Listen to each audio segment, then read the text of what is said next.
James Ham in here. James, what's happening, buddy? Hey, what's going on, guys? How are you? I'm good. Let's go. Opening day. This is the day, right? This is where sort of the mud meets the road, I guess. I mean, this is one of those days where hope springs eternal until it doesn't. Yes, and so, yes indeed. Is there any chance it doesn't today? Like, is there a situation that could happen tonight where it goes like, oh, here we go? Like the wheels fall off the bus? Yeah. I mean, you look good. at it could happen first night. The first game of the season 2 years ago, the Kings got ran over by the Phoenix Suns, and with, I don't know, it was something like 3 minutes left in the game, Kelly Oubre went Kung Fu Joe on Marvin Bagley and broke his hand and broke his thumb. And so that was the start of something that you could tell was like, oh boy, here we go. And I think it concluded yesterday. Yeah. Oh boy, here we go. Like that's where we're at, right? It's it's a strange situation, right? We're gonna have to see how that one plays out. But I've got some interesting ideas on that. So yeah, I'm sure we'll touch on that. Oh no, we'll definitely touch on it, James, because I've got some questions that I'm gonna ask you, and I'm gonna press you on them a little bit, and I'm anxious to hear what you have to say. But your situation has changed a little bit since the last time that you were with us. So Kenny and I want to fall back a little bit and let you have the floor and talk. Yeah, I put it out on Twitter on Friday that after 6 years that NBC has decided to no longer have the Kings Insider position. So they're not going to cover the team like they have in the past with an on-site journalist there every single day. It's a big change for me. But in this business, you got to roll with the punches because that's what this business is all about. It's about reinventing yourself multiple times. It's about figuring out new ways to reach the people that follow you and that trust your work. And so for me, it started out a little unnerving, but I've had a few weeks to process it, which is kind of the way these things go. And I'm excited for what's new. And there's going to be a lot of exciting things coming up for me. Because, again, I'm one of those guys that, if you still have a passion for this, then you forge ahead. If not, this business is too tough and it's too much work. It's too much strain on your family and your dietary habits and your back. It's just too much. You're working 60 to 80 hours a week during the season. If you don't have a passion for it, if you don't love it, then it's time to leave. And to be honest with you, I still have that passion. I still have that drive to bring people the latest and greatest on Sacramento Kings. So you've seen a change in my Twitter habits over the last few weeks. You see me do more long form tweets, tweet threads, doing a lot more video. And I'm going to keep an ear out for what the fans want.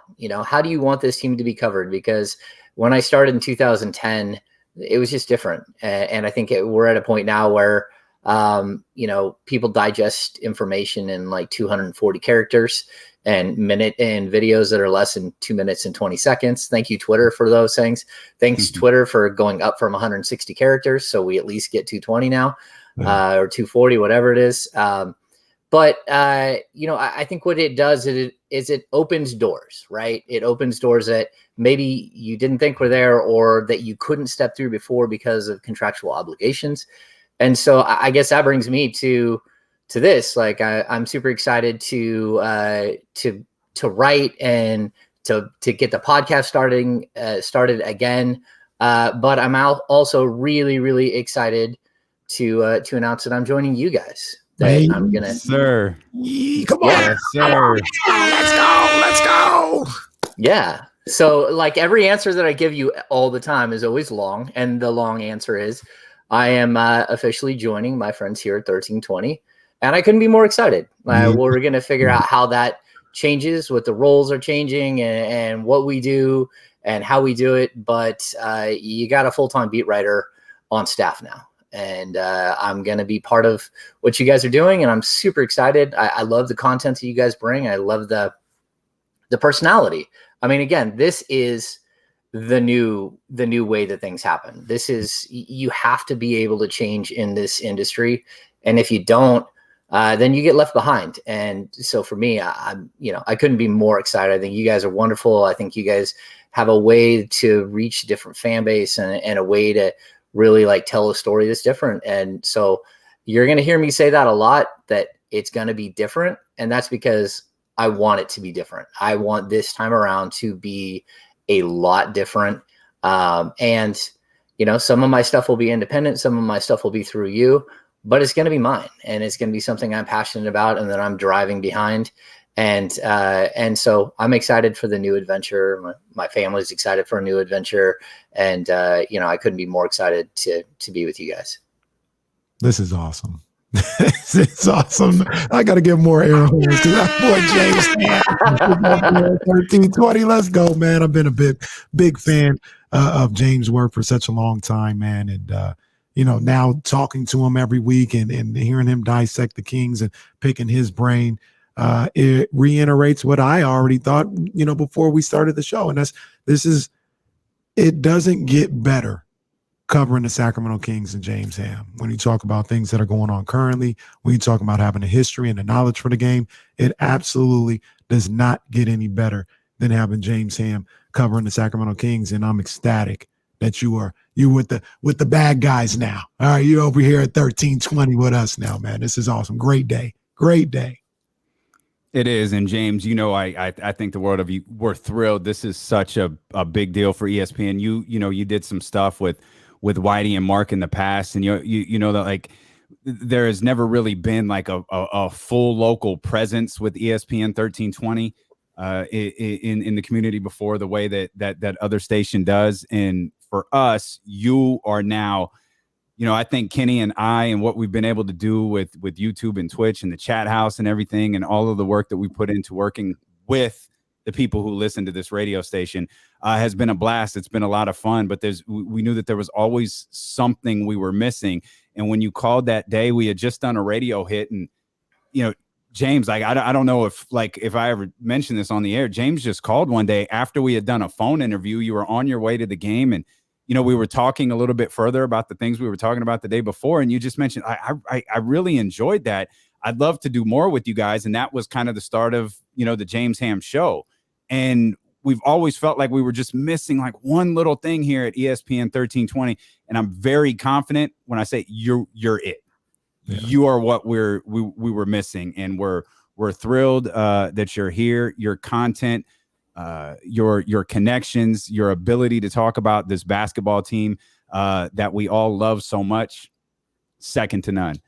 You are the man, my friend, and we legitimately could not be more excited that you're here. Well, I thank you guys for all the kind words. I mean, again, this isn't it's not a job that you're going to get famous at. It's a job that you go out and you work hard and you grind and you do your thing every day. But I love talking Kings basketball, and I have for a long time. And I never thought I would like writing it, but I have thoroughly enjoyed writing it. And to be honest, again, like, this is the way things have to go. I enjoyed my time at NBC. I had a great time. I met some incredible people over my 6 years there, and there's no hard feelings. I get it. I cover a team that has lost and hasn't made the playoffs in 15 consecutive seasons. And that's a lot of time. It's a tough pill to swallow. If you're an employer and you keep pumping money into something, but at the end of the day, like, this is, you got to be adaptable, and I'm super adaptable. And just all of it, I'm excited to do a lot of things that I'm really passionate about within this business.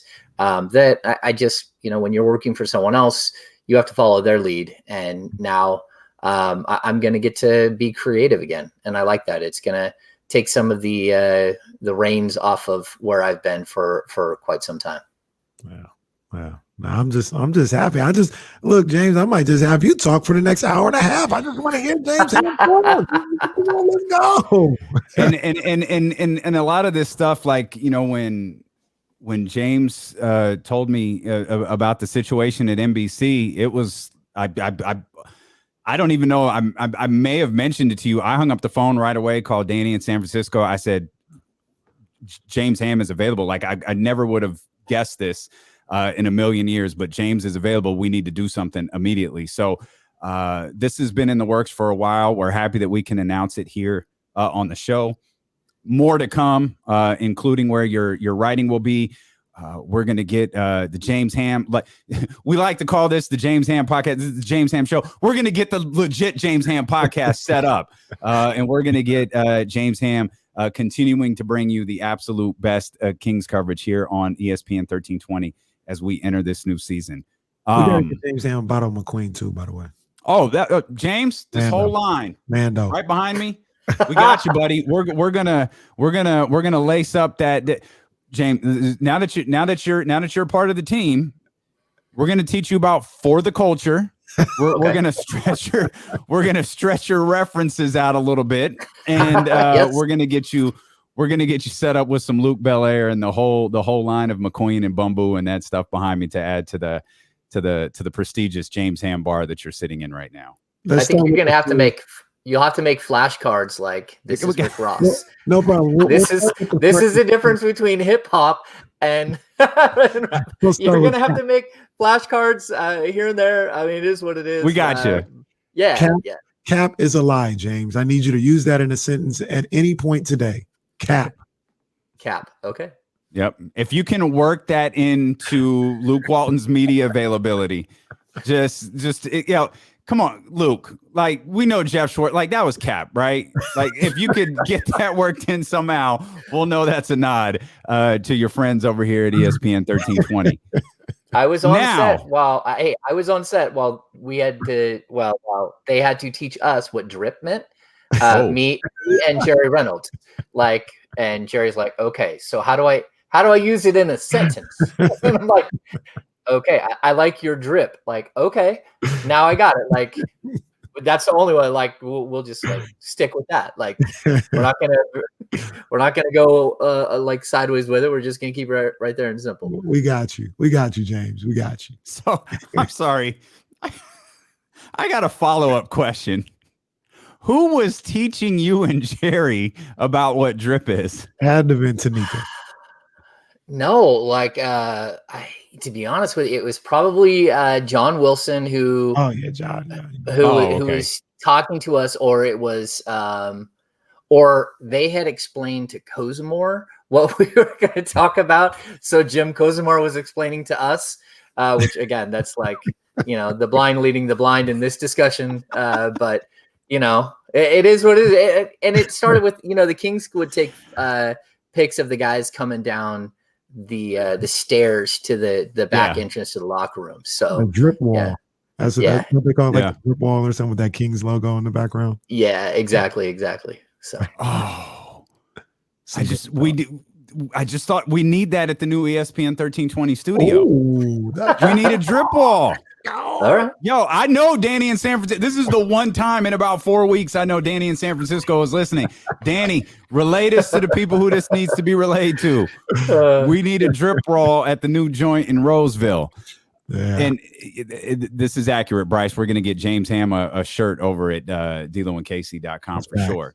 That's so. And James, anything else you want to touch on before we move forward? Because we got some stuff to dive into. Yep, we do. Yeah. I mean, look, I've got some exciting stuff coming. It's not easy to shift gears and create these things while you're continuing to beat right.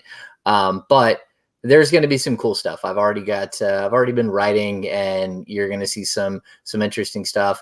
And look, if you like what I've done over the years, then like, this is the world we're in. Like, everyone's going to support everybody here, and we're going to figure this thing out. And I can't wait. I can't wait to do like happy hours with Kings fans, and I can't wait to really expand and do a lot of different things where, you guys, for a long time, like, my wife is an attorney. Like, when we would go to attorney functions, like, I'm almost like a party favor. Like, all the guys want to talk sports. And so like, I have like a huddle with a bunch of people talking sports and just the weird stuff. But like, I think that those are things like I want to drop, drop the third wall a little bit on what coverage is and what it can be and what it should be and how we move forward. And so I'm excited to do it. I'm excited to let people into the world that I'm in a little bit more and to tell stories and have a good time and sit back and, again, like, create content that people want as opposed to content that doesn't make sense anymore. You're not going to get game recaps from me anymore. You're not going to get pregame. You're not going to get injury reports. I'm going to use Twitter and social media to really drive that stuff because I think that's how people digest information now. But I'm going to give you long form, thoughtful stuff about the people that you guys are interested in. Nice. Well, let's ride. Let's talk a little bit. Yeah, let's do this. Let's talk about Marvin Bagley. Let's get back. Let's go to what happened yesterday. We pointed out on the show, James, the video that you tweeted of Marvin at practice. You talked about how he had really been feeling the vibe of the whole team.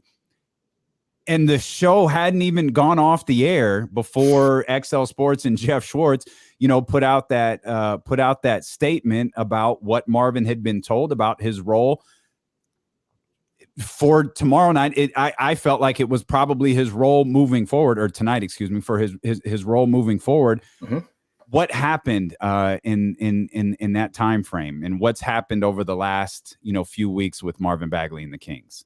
Well, I mean, I think the first thing that I'll say is, from everything I know, that wasn't new information.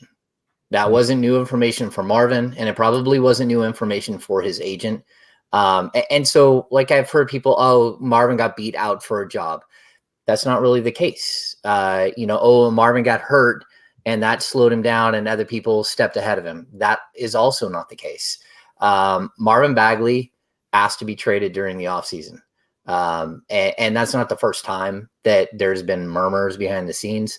I mean, we got to it wasn't even like January, and his dad was calling Dave Yeager Coach Yogurt on Instagram, and demanding that he play in the fourth quarter.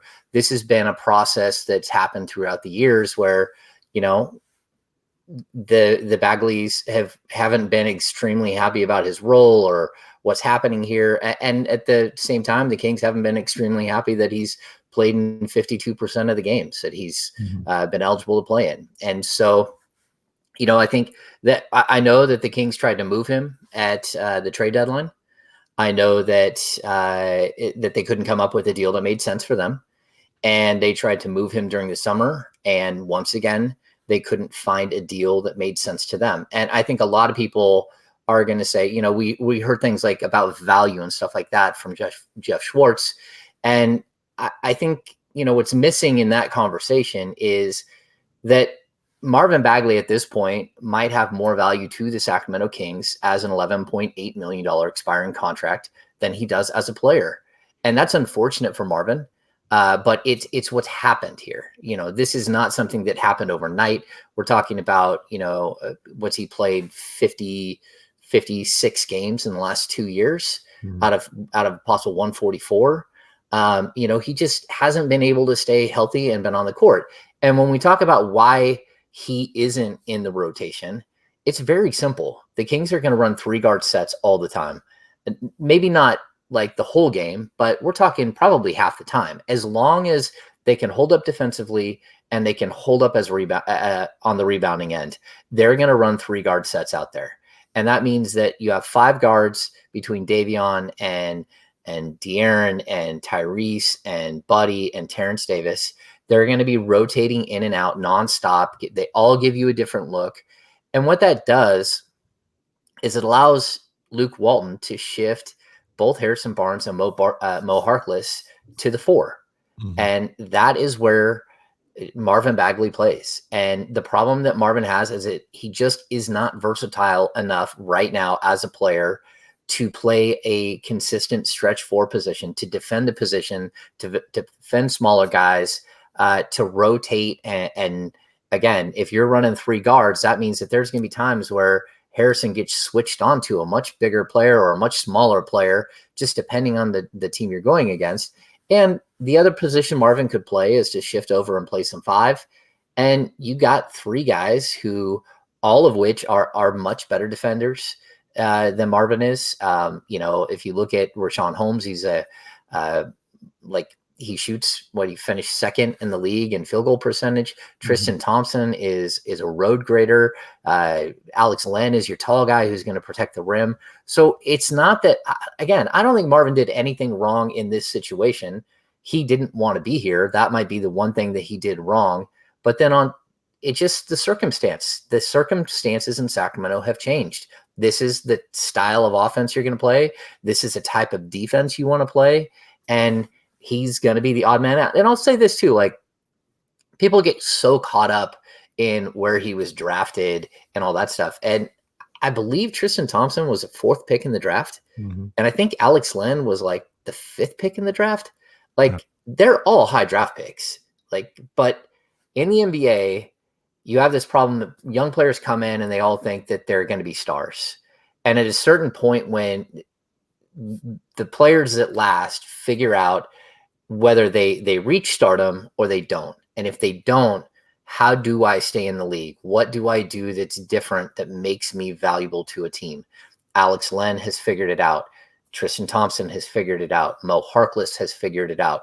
That is what happens in an NBA career. And I don't think Marvin, because of the injuries, has got to that point where he knows who and what he is. And also, I've told you guys this a bunch of times, Marvin is a tremendous kid. He's a very good guy. I don't mind any of his rap stuff, because if I'm going to call him out for rapping, then I got to call De'Aaron Fox out for playing Call of Duty for 6 hours a day. These guys need vices. They need things outside of the game to pique their interest and keep things going. I think this is just a situation where, number one, Bagley was drafted ahead of 2 all-stars and you just can't get away from that. Number 2, he's been injured the whole time. Number 3, those injuries have really hurt his development. And number 4, it's not like the feedback coming from that group has been good, from start to finish. So I think that, we talked about, I wrote about this on Twitter. I did a Twitter thread on this. The complexities of the salary cap really play into this decision, I believe, because Marvin Bagley, if he starts, he's got to start 40, I think it's 82 games over the 2 years. So 41, average 41 starts over this year and last. And if he does that, then his qualifying offer is at $14.8 million for next year. And because of his injury history and everything else, there aren't a lot of teams that would trade for a player right now at $11.8 million who has basically a balloon payment of 14.8. In order for him to play for you, you have to extend that qualifying offer to make him a restricted free agent. So if Marvin doesn't reach what's called the starter criteria, which means he doesn't reach the 82 games over a 2-year stretch where he started, then his qualifying offer drops all the way down to $7.22 million, which, to be honest with you, that is the best thing that could happen for everyone involved. Number one, it builds value back into what he is as a player for the Kings, as far as whether they can trade him or not. Because I don't think he's coming back either way. But now you have an $11.8 million player that, if you extend a qualifying offer of $7.22 million at next summer, then that's reasonable. And you can build from that. He can rebuild his career from there, right? So in his current situation, where he was going to have this gigantic qualifying offer, it's just almost impossible to trade him, because the only thing people look at him as in that situation is an expiring contract. Now, if that number drops, now you can trade him and he becomes, maybe a player that you can look at for the final 30 games of the season. And if it really works out, hey, let's lock you up. Let's give you at least a qualifying offer. So at least you're back next season and we can match any deal for you. And so again, I think this is one of the most complex situations we've ever seen. And I think some of this stuff all plays into it, for the Kings. Now that they're building value back into him. And I think it builds value into Marvin from his side as well, because I just don't, he was going to be starting over at ground zero next summer. If not, there wasn't anyone who's going to extend that qualifying offer for him. And then what does that mean? That means he's an unrestricted free agent. Is he going to have to take a 2-year and make good contract? Or is someone going to invest and figure out what they have here? So it's a tough situation. But at the end of the day, like, again, Marvin's a good kid. He's got his head on his shoulders. The player we saw walking off the court yesterday, he already knew. It's not like he was told after practice before they got on the plane. He already knew. He has been a good teammate behind the scenes. Whether his agent came out with a chainsaw and just cut the Kings up or not, that really doesn't matter within the walls of that team. They don't care.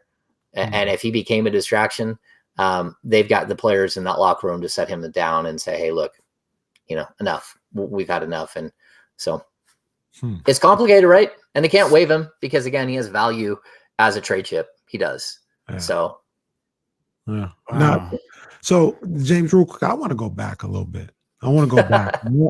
When all this stuff was going down, it happened with Coach Yeager, but it was really amplified, I feel, last year with, I call him Big Marv, but Marvin Jr. tweeting the things that he tweeted. We had the uncle coming out and tweeting things or on Facebook comments talking about Fox. Was there ever a conversation between, I don't know who it would be, Vivek or Monty or both or whatever, and Marvin Bagley, and say, hey, do you feel like this? Is this just your dad and your uncle and the rest of your team wilding out a little bit and doing their thing and they don't speak for you? Or is this how you feel? Or did everybody just kind of let it ride? Because I feel like that's also, I would have had a conversation with Marvin at some point if I was Monty or Vivek and say, hey, do you feel this way? I know you can't control your people around. You can't control what they do on their social medias. But as long as I know if something's going on with you, I can go to you and not have to hear it from them. That's fine. Was there ever any conversation like that? Yeah, you know what? Like, the Kings like to keep that stuff in-house. Like, and I don't blame them. Like, clearly people have had conversations with him. And I'll even say this, like, we think that it's gotten bad, over the last, it's gotten worse. That's not actually the case. If you remember, there was the Chris Haynes article that came out when the Kings were actually starting out really well. And it basically said, it doesn't matter that the Kings have started out really well. Dave Yeager's still on the hot seat. And that came like 20 games into the season. And they were like, what in the world? Like, things are going well. I don't remember exactly. They might've been like 13-7 or something, but they had a good start. Right. Well, part of that article was from Bagley's camp. And it was like, they weren't happy that he wasn't starting. And Dave Yeager was very clear, like, look, like, there's so much he needs to learn that eventually he will start. That's not going to be a problem. But for right now, the best course of action is for him to learn the game, to play as on the second team. And then, again, that whole situation played out and we got to the end of the season and that fractured that initial report that came out, that fractured the entire front office coach relationship. It wasn't so much that Vlade was like super angry with Dave Yeager. It's that Dave Yeager and Brandon Williams could not coexist any longer. Vlade couldn't figure out a way to break the ice between those two. It made a very awkward season where, again, Brandon Williams wasn't allowed to practice. He wasn't allowed to shoot around. I was at a shoot around where we walked in and all of a sudden it was like, okay, something weird just happened. And Dave had just literally told Brandon Williams to leave the gym. So like it made this situation like untenable. And in the end, you always side with a young player over a coach, and Dave Yeager wasn't brought back for a fourth season. So like there's so many near misses with this team that, if this team would have just brought back Yeager for that next season, would they have made the playoffs that next year? It's possible, like if they wouldn't have hit the reset button here or there, would they have made it? And that's not to say that I think Luke Walton totally screwed up. It's a really interesting situation that just continued to evolve and become more and more of a divisive thing behind the scenes. And I've talked to Fox. He's always said like, hey, I don't have any problems with Marvin Bagley at all. He's like, I like Marvin. Most of the players in the locker room, they like Marvin. I know that that De'Aaron did tell his dad to stop engaging and like, don't represent me. And when you put that stuff out there, that's representing me. I need you to stop. But that might be the biggest difference between De'Aaron and Marvin. Marvin hasn't ever had that ability to say, look, I got to make my own way, and you need to back off. And I think we all have that situation, right? We've all been in a situation where either you had a parent or someone that wanted to say something and couldn't. Mm-hmm. I actually have more questions. Like I really, I'm almost agitated. Like there are more things that I want to ask you about this one in particular, but I want to spend. We got a new season tonight, and whether Marvin Bagley is a part of that or not, I think a lot of us are optimistic about where this team is and where they potentially may be going this year. ESPN 1320 Kings insider James Ham, he's going nowhere. He's with us for the next hour of the show. I do have some follow-up questions to what you just said about Marvin Bagley. I want to dive into those. Then we want to dive into the season. Get your thoughts. Don't go anywhere. If you're on Twitch or YouTube, the show don't stop. If you're on the Odyssey app or 1320 AM, stay put. We're back with more of 1320 Kings insider James Ham here with D'Lo and KC on Sacramento's home for real Kings coverage. It's ESPN 1320. So I was Danny got me. I had a plan. Danny got me. Danny, you got me. Tag on it. Real quick. Yeah, I know. Danny got me. He threw me off. I got to stand up to Danny. That's what it is. He got me. James, that went over huge. I know you were focused on delivering a message. I'm sure you can see the chat house here, but I as soon as you said the words, I had to hit tweet on something I had prepared for ESPN 1320, and like I said, it has gone over very, very, very well. So sweet. We're excited. Yeah, this is actually, I haven't. I didn't actually see that I didn't know that there were comments. Now I see the private chat and comments. Mine was on the private chat the whole time. So anyway. Yeah. I normally, and I'll figure out a different way maybe to set up the graphic. Normally we put things on the screen, but when I do, it kind of shifts it off like that. The response was pretty awesome. Oh, sweet. Well, that's good. Awesome. Like I'm excited. Totally. I'm excited to be here, and I hope that fans enjoy what we're gonna do. So. Plus, all those bottles are pretty cool back there. I don't know. Like, I'm gonna have to stop by and get like a box, whatever. Yeah, I got you. My bar when you've got the James Ham. Your bar is the bar that James Ham built. My bar is the bar that McQueen and the Violent Fog built.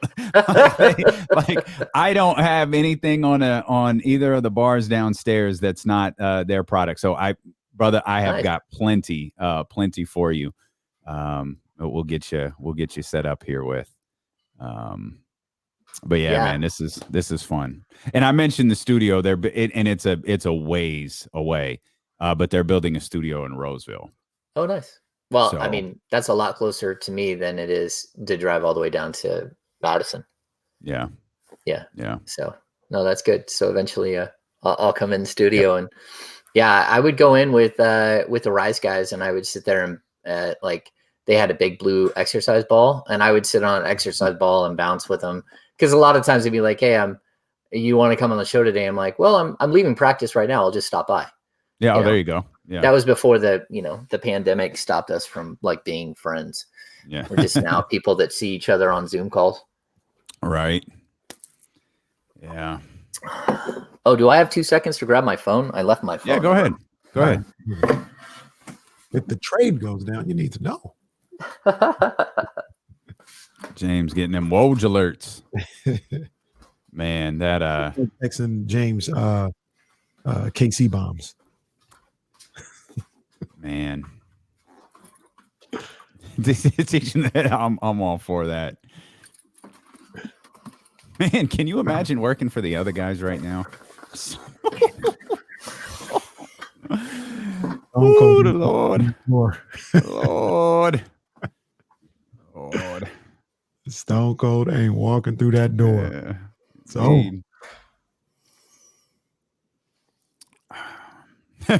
Will Z asked the most important question. Is this the end of #King Insider? Absolutely not. We have two different types of insiding. James has the real reporting. Yeah. I have the obvious reporting. Yeah. Hey, you've done all right with stuff lately. Yeah, I've been intrigued by what you got, Hashtag king. Today, might be something like sources tell me Marvin Bagley is not in the planned rotation for Luke Walton today. Hashtag king.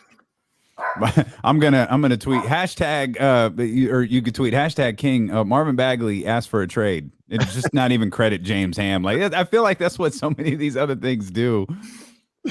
That's exactly what they do. Like, man. All right, we're coming back, guys.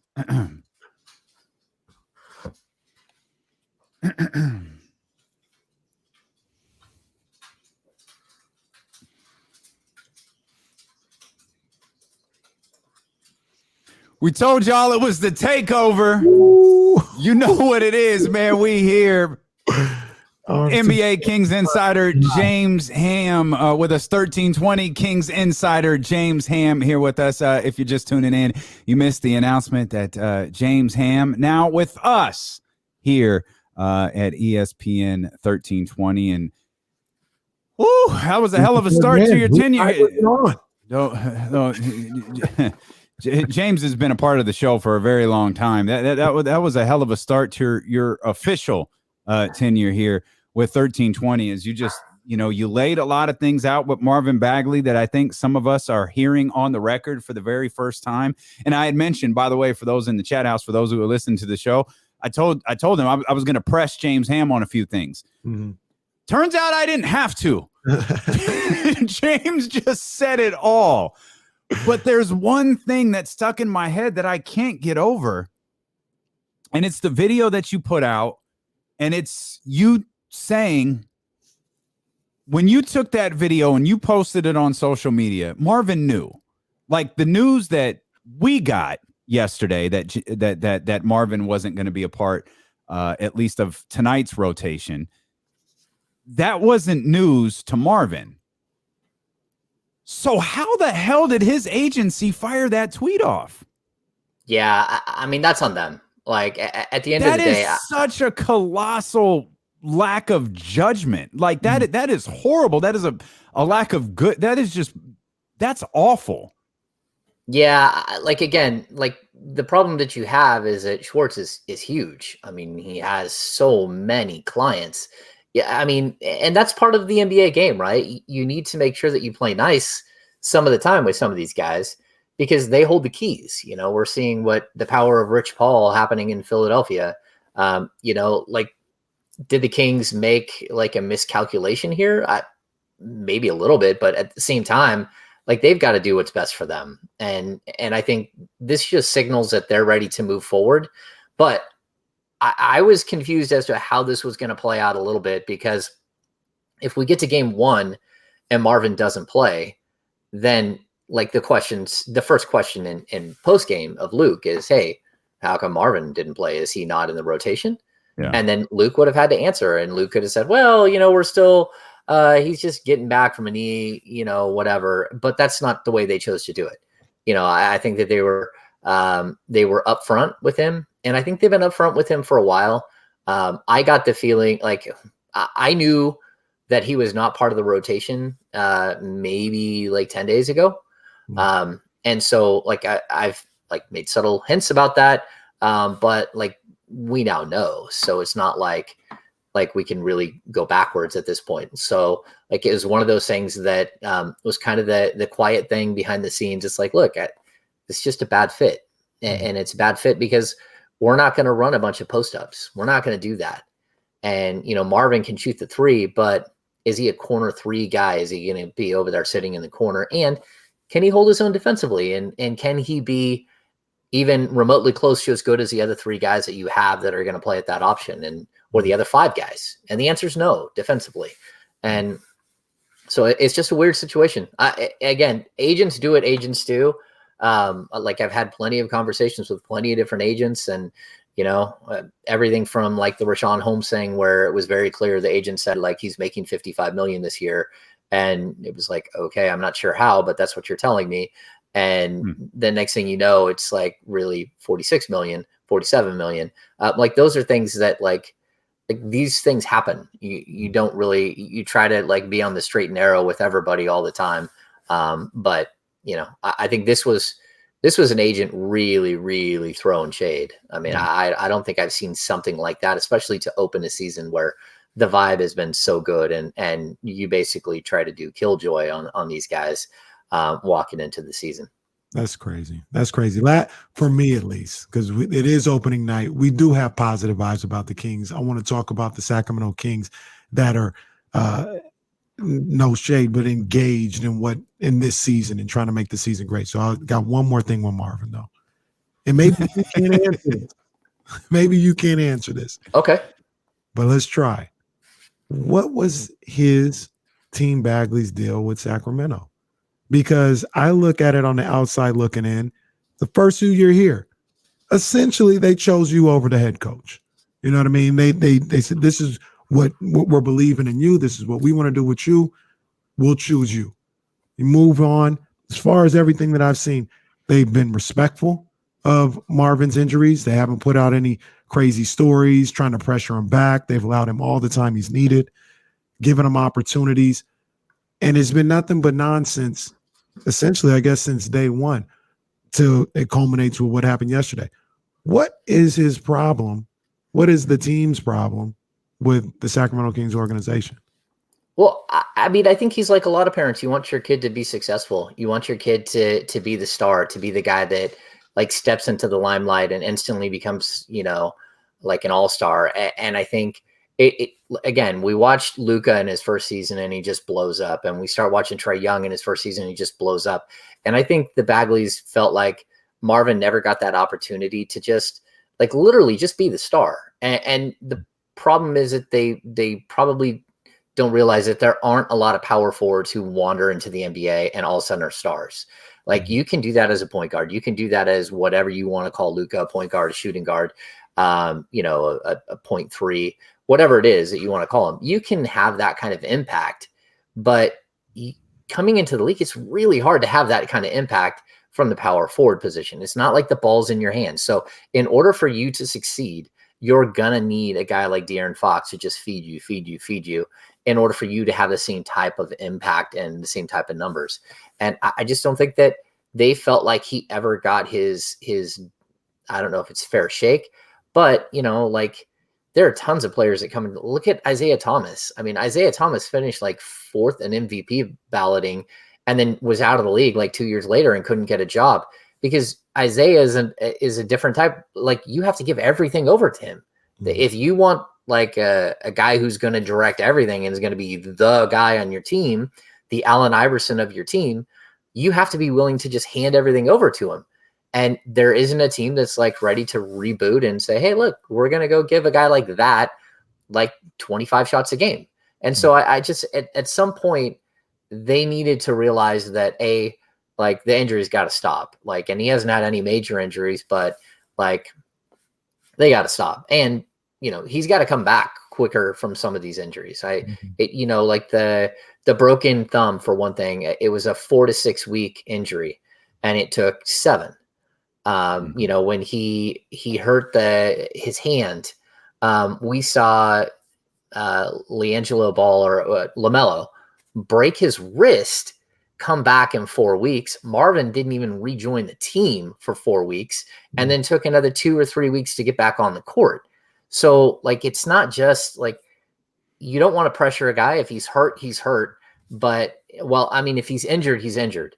And so I think at a certain point, it wasn't going to work. And they weren't going to sit here and push him to get back on the court for a team that they didn't feel like had given him what they wanted. And so I think it's just like the miscommunication, switching coaches, switching management, you know, and at the end of the day, like this is not a guy that Monty McNair drafted. And so he doesn't have the same tie, the same commitment that Vlade Divac would have had.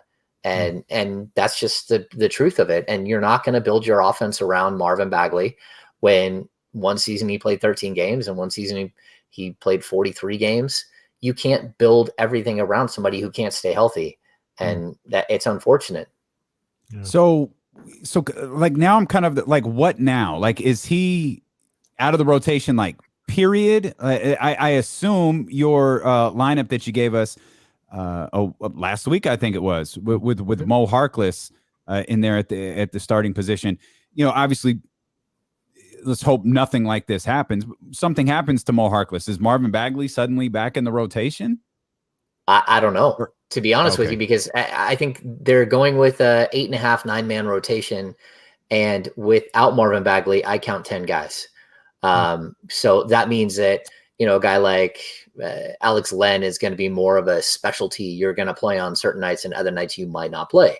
And so that would be like the next line, I believe, especially like with Richaun Holmes' ability to defend smaller players and to go out on the perimeter.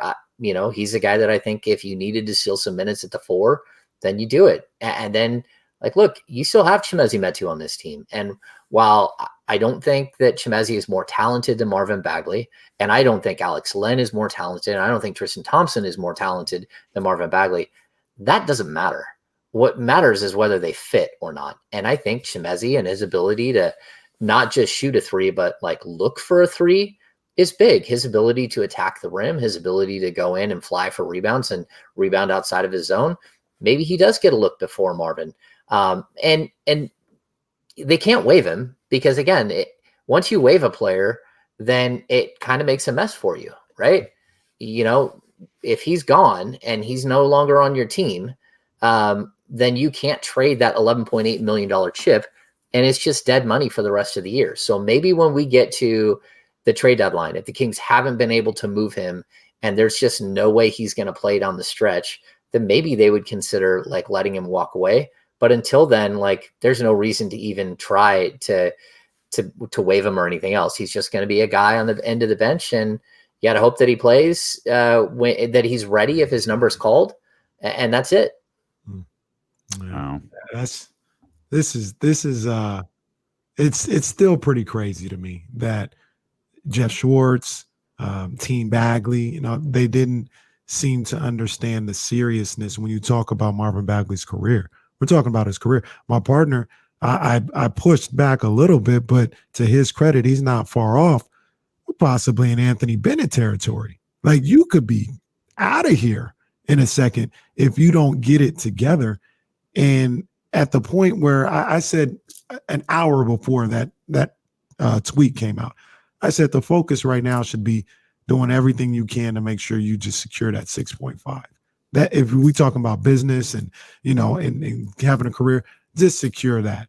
And about an hour later, you detonate the whatever piece of that bridge you had with the Sacramento Kings left.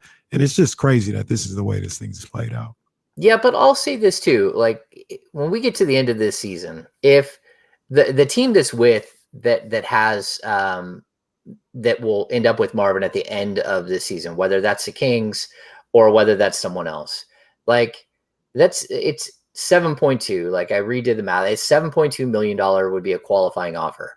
Like, I think that's probably, like, for one season, Marvin would probably need to play for that 7.2. But I think Marvin has an ability here to reinvent himself. And he's still, like, right now, he's 22 years old. If he walks into next season with a 2-year, $7 million contract or something, with the second year being a player option, I think he has a chance to be really good somewhere else. And I think that he needs a fresh start, and he needs to be somewhere different that maybe plays more to his style. But I think there's an opportunity for him to still be a really good NBA player, where, like, I think instantly we saw Anthony Bennett could never walk onto a court and without playing in months average 14.5 and 7. It's just, like, really, it's startling. If you look at Marvin's numbers, all 3 years he's been with the Kings, they're identical. He's never had an opportunity to progress. And it's because of the injuries. That's, the numbers, the offensive numbers and rebounding numbers have never progressed, but also the defensive acumen has never progressed. And that's where the real problem is, that it's just that he has not played enough, and it's unfortunate. But eventually maybe someone will give him a shot. Just like, remember, Joel Embiid didn't play basically the first 2.5 years of his career, and then all of a sudden he's the best center in the game. So there's still an opportunity for Marvin to be a really good basketball player, but I don't think you want to be like it, like that's where the agent thing came in. Like, man, did you really want to put that pressure on him now too? That now that's on his King's gravestone, that this is how his agent like just flamed the franchise. Because like, look, I told people this a million times. Like when I interviewed people to hire them, which I did, I hired and fired like hundreds of people when I worked as a manager.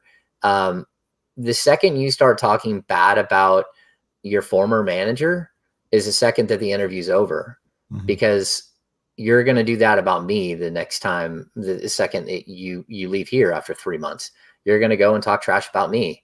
And I think that there's a danger in here of them doing like irreparable harm, or like, you know, how many times do we have to hear about the dad? How many times do we have to hear the agent say something?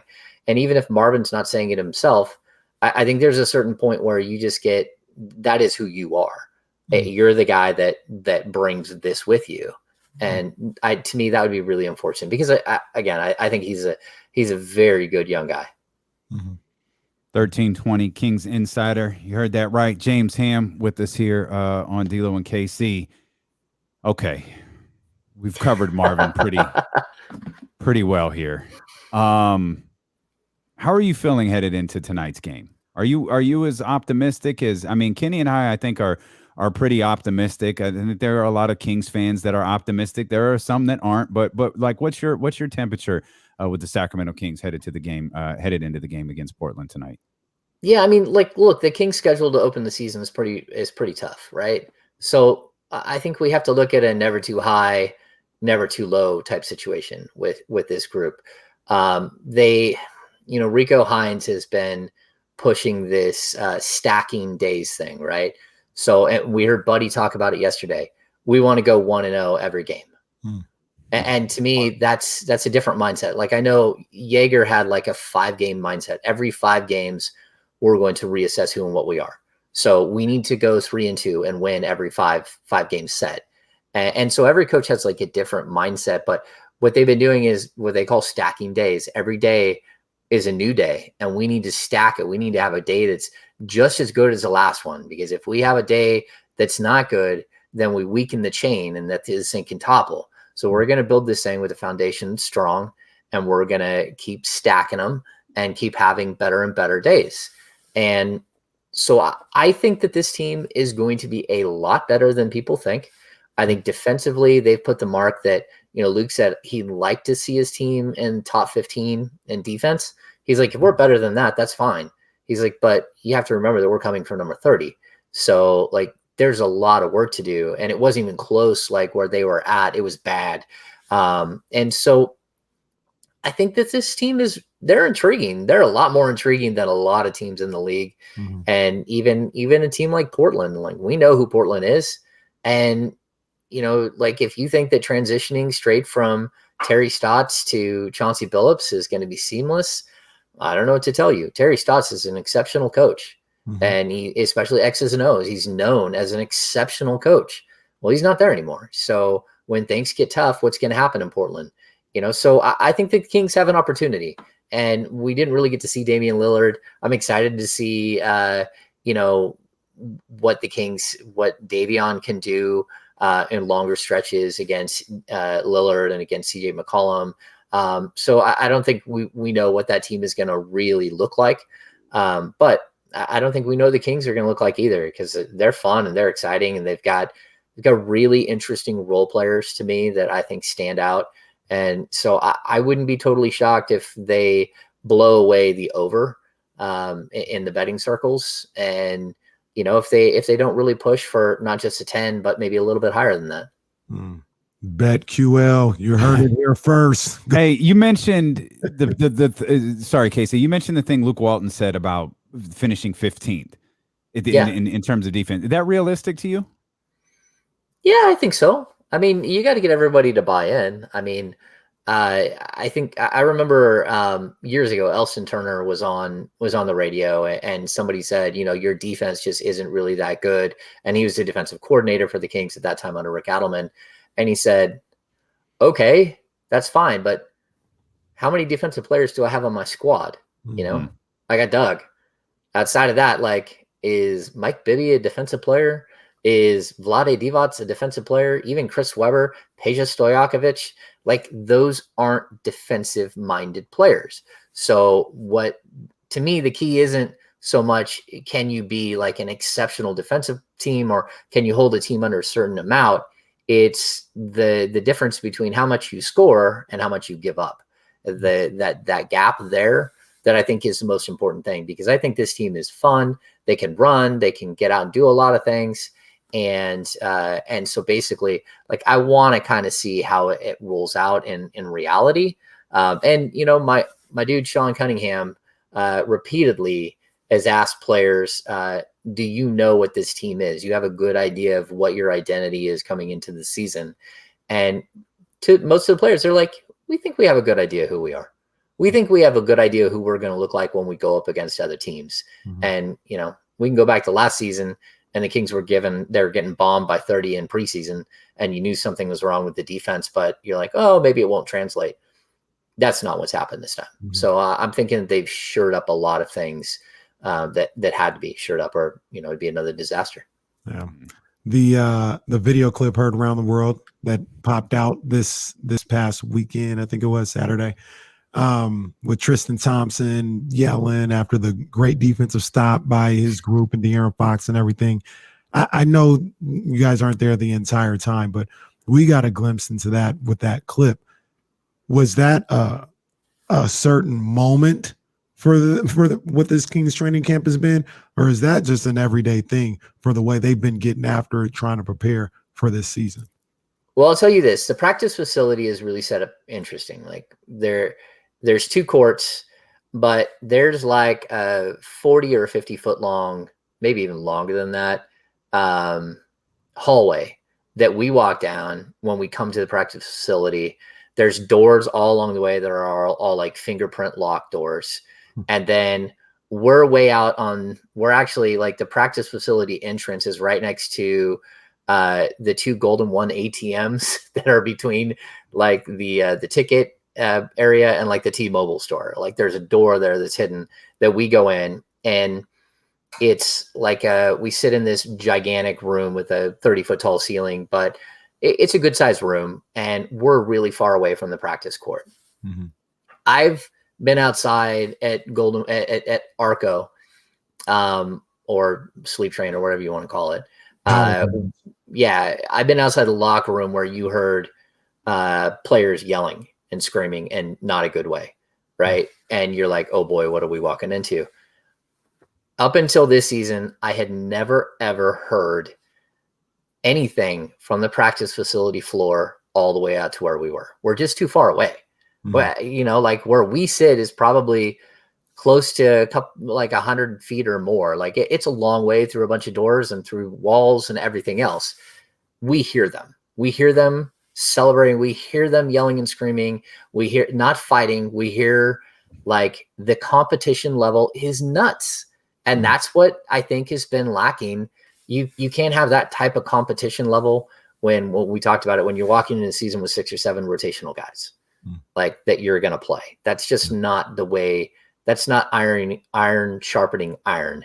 You know, you got some dudes out there that really didn't know how to play basketball coming into the season, and it's not their fault. They weren't ready yet.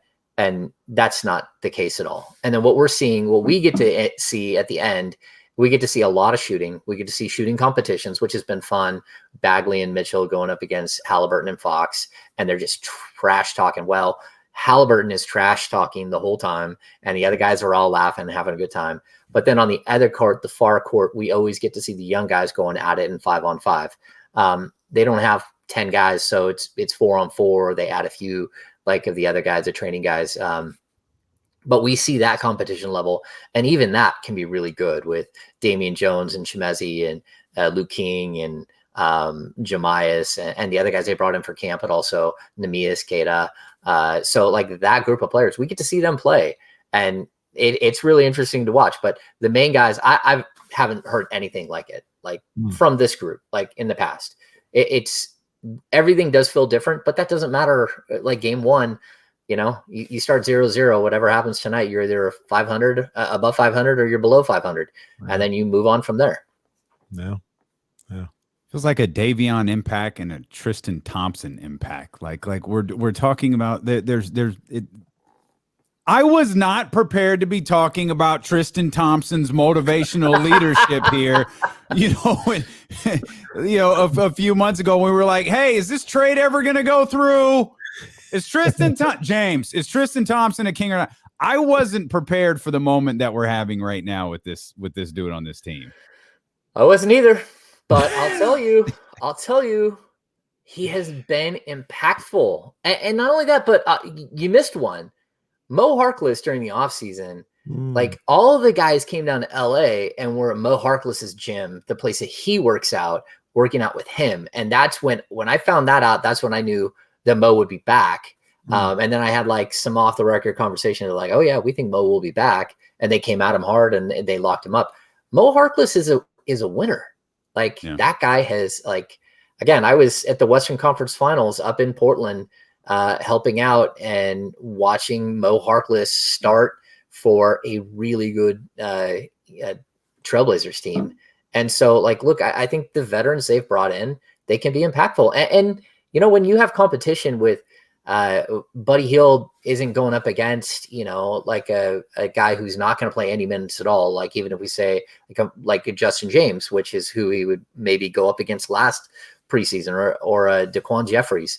Well, now he's going up against Terrence Davis, or he's going up against Davion, or he's going up against De'Aaron, or he's going up against Ty. That's tough, Marvin wants to go play bully ball. Well, how are you going to play bully ball against Tristan Thompson, who just outweighs you by a good 20 pounds of muscle? That's tough. So you got to do it different. I think just the competition level alone is tremendous. And I think that should help at the end of the day. Well, you brought up Buddy Hield. Let's talk about him next. There's a lot more to talk about as we head into the first Kings game of the regular season. 1320 Kings insider James Ham with us, and we're back with more on Sacramento's home for real Kings coverage. It's D'Lo and KC here on ESPN 1320.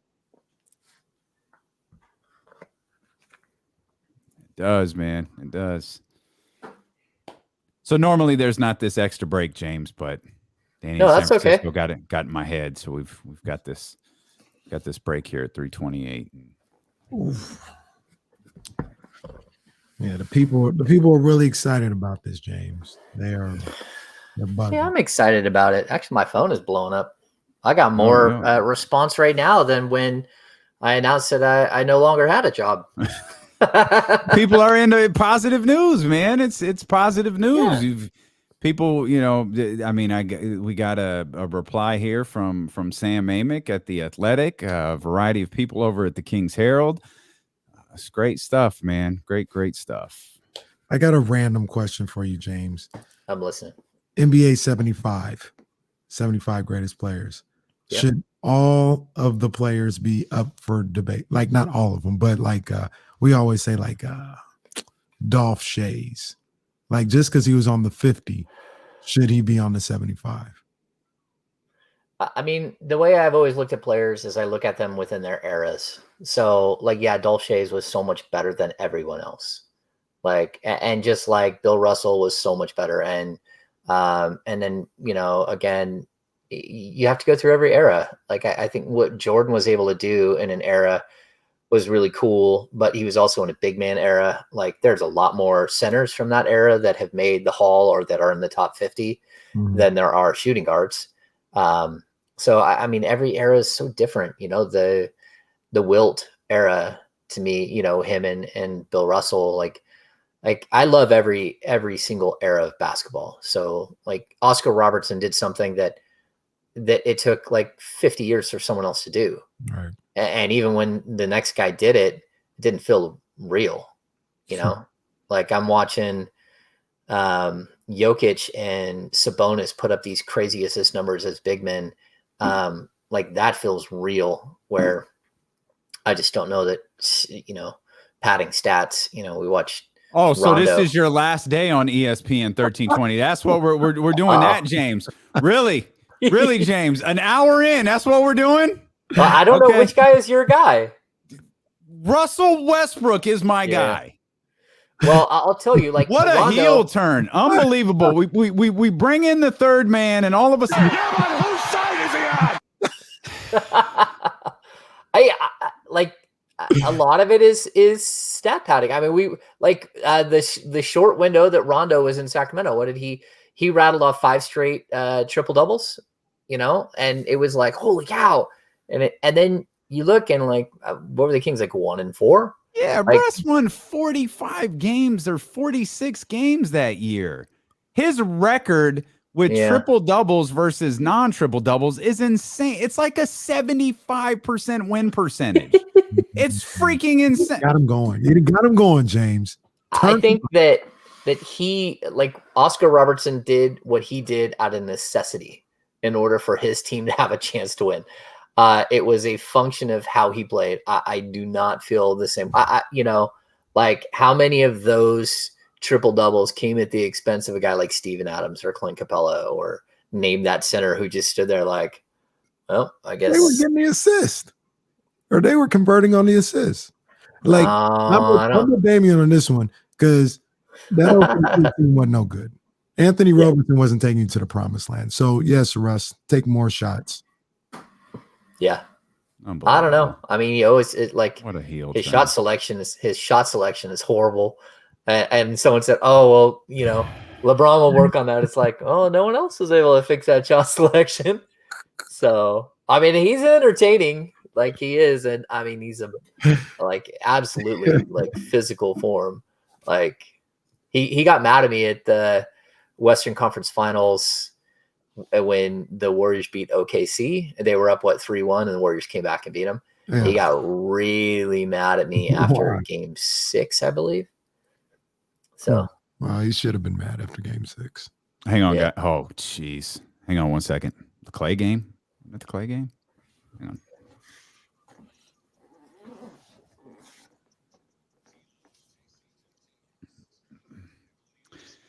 I regret to inform everyone that James Ham Time, as the 1320 insider, has just come to an abrupt conclusion.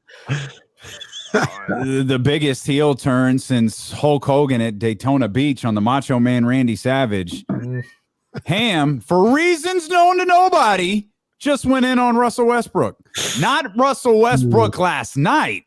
Russell Westbrook like 6 years ago. So, James. Chill, James. Chill. Yeah. The heel turn of the century. I was telling you, like, I had a moment with Russ. I asked, I think it was Game 6. Whatever game was of those last couple of games was in Golden State. I asked the last question at the Western Conference Finals in the media session, and I said, look, like, Durant and Westbrook were up on stage. I said, look, both of you guys, you've combined for 59 shot attempts, 3 or 4 games in a row at that point, which is a ton.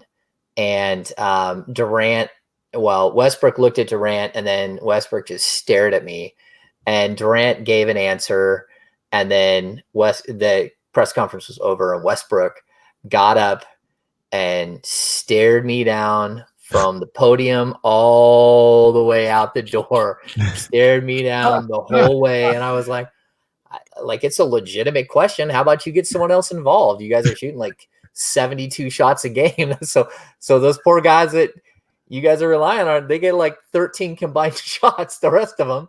Damn. So, anyway, like, I don't have any problems with Wes. I think he's a talent. I just, I don't know. He's not my favorite to watch, just like James Harden isn't my favorite to watch. Like, how many times do I got to watch you dribble the air out of the ball? Well, I shoot it straight. That's all. Look, the second something bad about my boy Giannis, then we're gonna have some real problems. Oh no, can't say anything bad about him. Yeah. Should I mention my boy Kyrie? Probably not. Kyrie? Let's go back to the Kings. Let's go back to, you mentioned Buddy Hield. We haven't talked about him yet today. Is Buddy's role with the Kings going to vary on a night-to-night basis? You mentioned him going against Terrence Davis in practice. And I think you even talked to him about this yesterday. His role's different, and we know that, and that's obviously because he's not starting. but could his role change on a game-to-game basis now? Yeah, I think so. Well, I mean, if he's hot, then he's going to play a lot. If Terrence Davis is hot, he's going to play. I think all 5 of the guards are going to play plenty of minutes. That's kind of the vibe I get. I think Terrence is probably on the bottom of the pile at this point. Like, I would predict he'd play like 18 to 22 minutes a night. Some nights, when he gets hot, you just have to play him. And he actually plays defense. He's physical. He does that stuff.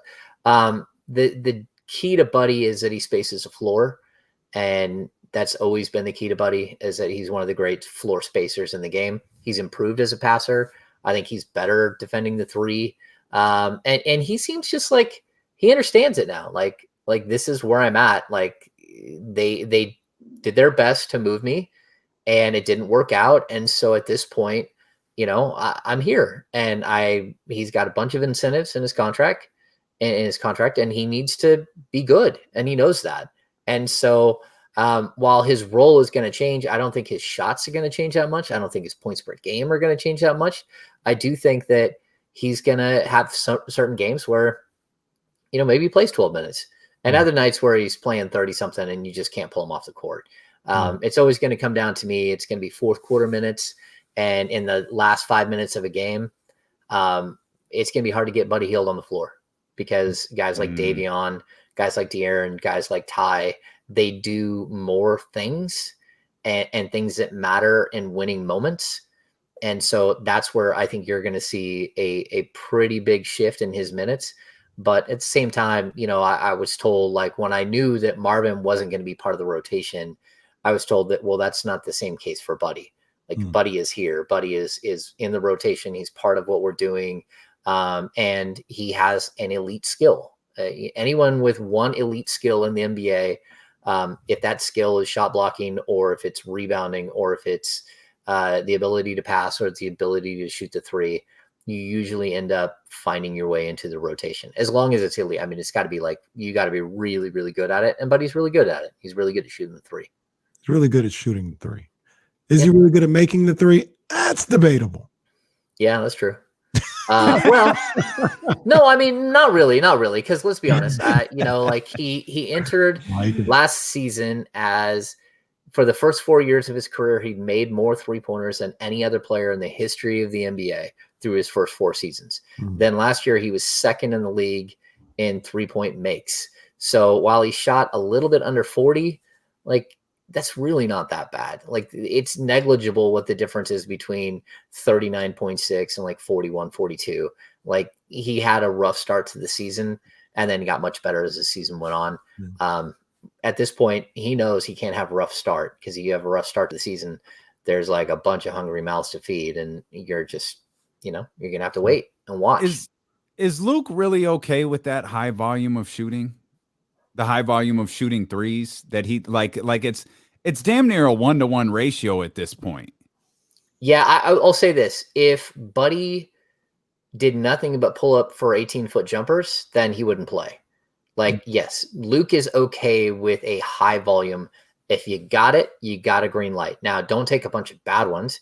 And, on occasion, give it up, move to a new spot, get it back, and shoot a better 3. That's something that Luke preaches. But Luke is okay. He wants, what did he say last year? He wanted 35 threes a game. And in preseason, we saw the Kings shooting, like, most nights was over 40. Yeah, like, this is going to be a guard-driven offense, and it's going to be fun and exciting and up-tempo. It's just whether that guard-heavy offense can play defense. And so that's going to be the biggest key. But yeah, I think Luke is fine. Like, very few players in the league have a green light like Buddy does. You just, like, go ahead. Like, it's all good. They know he's elite. Well, there you go, throwing that around again, Jay. Let's calm down. Let's calm down now. Now, I do want to ask you another thing about Buddy and the bench, and specifically Buddy and Terrence Davis. And I don't know what it is, Jay. I really don't know what it is. Maybe you could help me out here. I kind of like the pairing of both of them together on the court coming off the bench. Like, there's some kind of like curveball aspect to you. You're not really sure what they're going to do if you're the other team. You can't deter them from you can't deter Terrence Davis from attacking the basket or shooting a three. Same with Buddy Hield. And Terrence plays defense. And if you got Davion and Terrence out there, that really frees Buddy up to like kind of hide on the defensive end and really zero in on shooting the rock. I don't know, man. I don't know how much time they're going to see together, but it's a weird pair. It's like an odd couple type thing, but I kind of like that Terrence Davis, Buddy Hield vibe off the bench. Is that something that is like few and far between, or do you think we'll see that more than we realize? No, I think we're going to see it a lot. I think this team, like offensively, is going to be super, super high potent. Like this team is going to be able to score in bunches. And I like Terrence and Buddy. I think Terrence is probably a little bit better playmaker than Buddy is. Buddy is more refined now than he was like clearly coming into the league. And Buddy's impressed me with his ability to find like the roll man. But Terrence is one of those guys that attacks the rim with like he just like full on attacks, and he finds guys on the outside and he's unselfish. And there was moments last year where he actually had the ball in his hands quite a bit when the Kings were shorthanded. So I think that they're going to be fun to watch together. And all three, if you throw in Davion in that 3-guard set, you're going to see off the bench, all three of them can shoot the shot. They can all shoot the 3-ball. If they're creating open looks for each other, they're going to be really good. I think that trio can be tremendously high scoring. And again, that brings us back to like the Marvin Bagley situation. Like in that situation where you got 3 guys who can bomb, 3 guys that can score, Davion maybe a little bit behind as far as his scoring ability. But if you got those 3, would you rather have Tristan Thompson and Mo Harkless? Would you rather have Alex Len and Richaun or Harrison Barnes in the game defending and doing the other work? Or would you rather have a guy who primarily Marvin is a very good rebounder per minute and he's a really solid scorer? But again, you don't need the scoring. This team will not have a problem scoring at all. So that's where I think you look at those 3 guards, you look at Fox and Halliburton thrown in that mix. That's why, as much as anything, the Marvin Bagley situation is where it is. Is there any chance, James, scoring becomes a little bit more difficult because of the increased focus on the defensive end? No, I mean, yeah, I get what you're saying. And, you are going to have Mo Harkless is going to have to shoot, between like 36 and 39% from 3. If Mo Harkless does that, then he stays on the court a ton. Harrison Barnes, again, is a guy who shoots right around 40% from 3, just a little smidge under, but who's been incredible during the preseason. I don't think you're going to have that big of an issue. I think that that you're going to have guys like Davion take on the toughest cover defensively, and it's going to allow for guys like De'Aaron Fox to catch his breath and not have to run with the ball up and down the court every time. You have, again, Halliburton will take over for segments where he's directing the offense, and you're going to give Fox the ability to take a breath on the defensive end or on the offensive end, camp around the outside and wait for his opportunity, but then like store up energy to go back and play defense on the other side.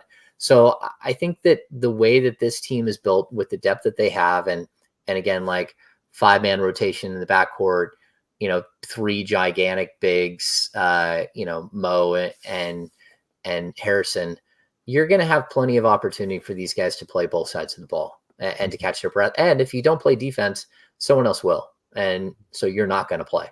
And so I think that's, it's a driving force behind everything. It's going to be the driving force behind Buddy Hield.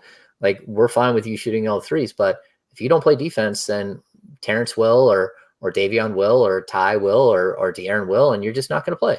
And so I think it's a motivating factor. Random.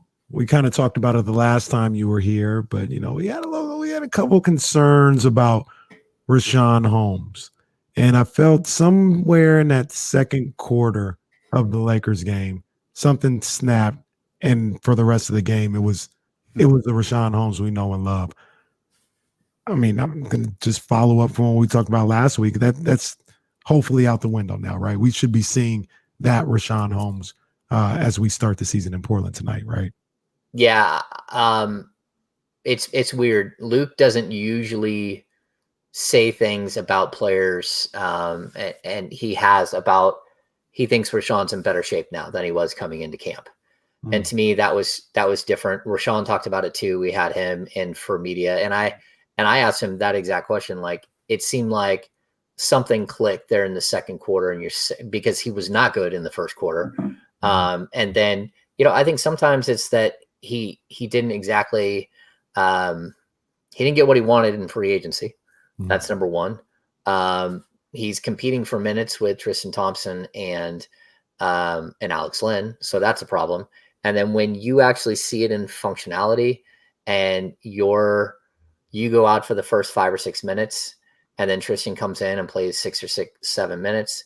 And then they go to Alex Len and he plays 5 minutes. And then you come back in for the last 4 or 5 minutes of a quarter. I think you start to look around and go, oh, like I better figure it out quick, or I'm going to lose minutes. And, Richaun wants to play. And he does his job really well. He knows what his job is, what his role is on the team.